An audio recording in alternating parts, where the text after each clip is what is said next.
চলে যাব এখান থেকে, কেউ থাকবে না। যিনি থাকার উনিই যখন থাকেন নাই, কারো কাছে মালাকুল মউত অনুমতি নিয়ে আসে নাই, আসবে না।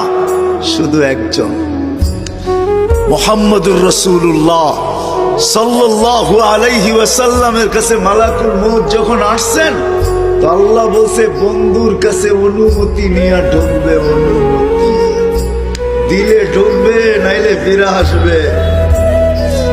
বন্ধু আমার, খবরদার অনুমতি ছাড়া যায় গর্জায় ঢুকা যাবে না। আমাদের কারো কাছে অনুমতি নিয়ে আসবে না, ওনার কাছে অনুমতি নিয়ে গেছেন। তারপরও বলছে শোনো, ঢুকার অনুমতি দিলেই কিন্তু হাত রাইখা দিবা না, আবার অনুমতি নিবা, রাখবা কি রাখবা না। বন্ধু যদি হা বলে তো রাইখো, যদি না বলে তো চলে আইসো। না বন্ধু আমার, কার বন্ধু? হ্যাঁ, কার বন্ধু? হাবিবুল্লাহ।